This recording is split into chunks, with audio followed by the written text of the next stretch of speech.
হাঁটু মুড়ে প্রপোজ করব, পরাবো তোমায় রিং। মনটা কদিন খারাপ ছিল তাই ঘুরতে এলাম দার্জিলিং। আজকে আমার মন ভালো নেই।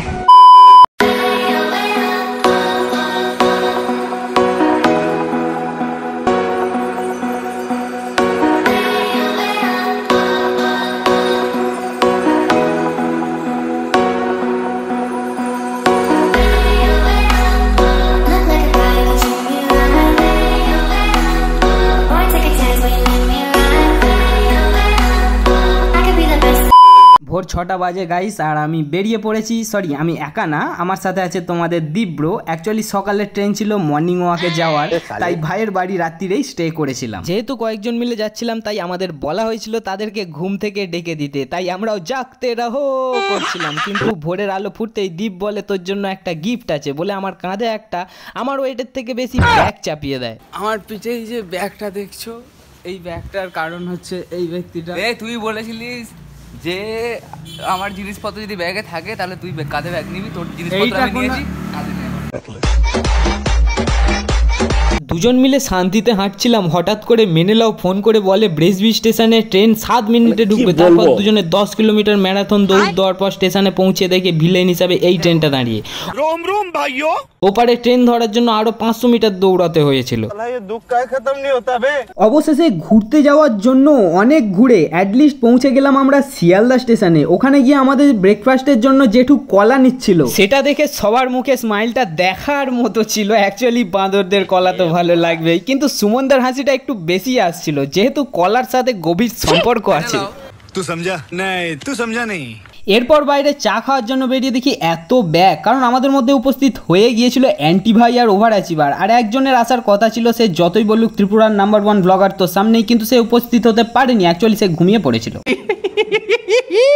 আমাদের ট্রেন যেহেতু ছিল কলকাতা স্টেশন থেকে, আমরা ডিসাইড করছিলাম ক্যাব না বাসে যাওয়া হবে। তার মধ্যেই দেখি আমাদের খাবারের ব্যাগ কিডন্যাপ করে অ্যান্টি ভাই আর সুমনদা পালাচ্ছিল। তখনই চুমকির আবিষ্কর্তাকে সবাই ধুমকি দিতে গুটি গুটি পায়ে চলে। আর কি করা যাবে। অবশেষে আমরা কলকাতা স্টেশনে পৌঁছাই, যদিও ফার্স্ট টাইম কলকাতা স্টেশনে এলাম আমি। রোদে সবার যা হচ্ছিল তবুও বললাম মজা হচ্ছে। সাইডে মেনেলাওকে বললাম কিছু ম্যাজিক দেখাও, সে বলে ওই দেখ ইন্ডিয়ান ফ্ল্যাগ, বলে বাহুবলীর এই মন্ত্রটা পড়লো।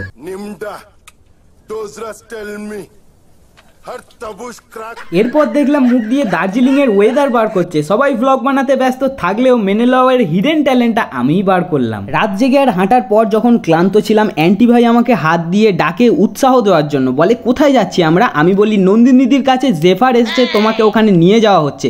তখনই মেনেলাও বলে ওই দেখ ট্রেনেই বসে আছে।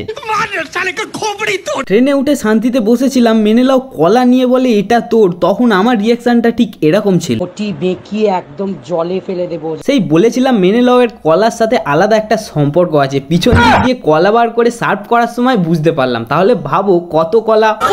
তারপর আমাদের রাজধানী এক্সপ্রেস যখন গরুর গাড়ি স্পিডে দৌড়াচ্ছিল, আমার তখন ভয়ে শুকিয়ে গিয়েছিল, কারণ টিটি দেখি সামনে টিকিট কাটা হয়েছিল কি জানতাম না। তারপর মনে করি না, টিকিট তো কাটা হয়েছিল, নাহলে ট্রেনের সামনে দাঁড়িয়ে এত বিবেচনা করা হতো না।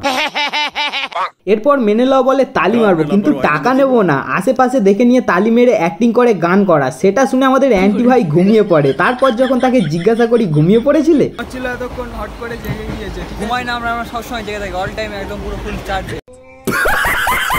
তারপর আমরা এনজিপি স্টেশন পৌঁছে যাই। সবাই নামার জন্য প্রস্তুত হতে থাকে, কেননা বুঝতেই পারছো এক্সাইটমেন্টটা। এদিকে ট্রেন ফাঁকা হয়ে গিয়েছে, কিন্তু এরা টিকিট কেটেছে যেহেতু, তাই জন্য বলে পুরো ফায়দাটা লুটে ছাড়বো।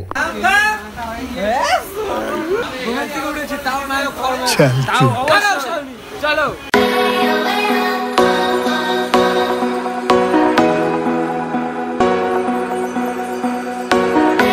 বন্ধুরা, রাস্তায় অনেকক্ষণ ওয়েট করার পর এনজিপির কাছে একটা রুম নেওয়া হয়। খুব জোর খিদে পেয়ে গিয়েছিল আর কি। তারপর জলদি জলদি ভিতরে গিয়ে দেখি অনেক কজন অলরেডি গায়েব। অ্যাকচুয়ালি তারা রাশিয়ান খুঁজতে গিয়েছিল। আমরা বসে আছি এখানে, আর আমাদের ফেলে সবাই পালিয়েছে, চলে গেছে।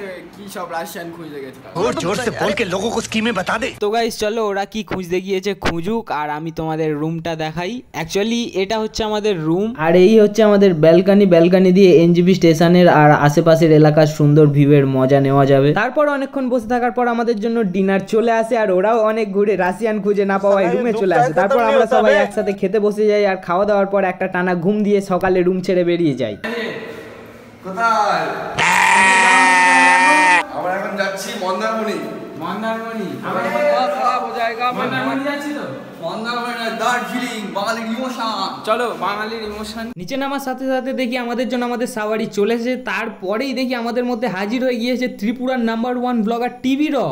গুড মর্নিং গাইস মুই আয়ে পড়ছি আর এই সবে আসার মানে টাইম হয়েছে দাদা, মানে কালকে ট্রেন তো অলরেডি একটা মিস করেছি, ট্রেন মিস করে দিয়েছে। কালকে সকালবেলা আমাদের সঙ্গে আসার কথা ছিল অ্যাকচুয়ালি, তো এতক্ষণ পরে এই সবে এলো। তো আমরা যাচ্ছি দার্জিলিংয়ে।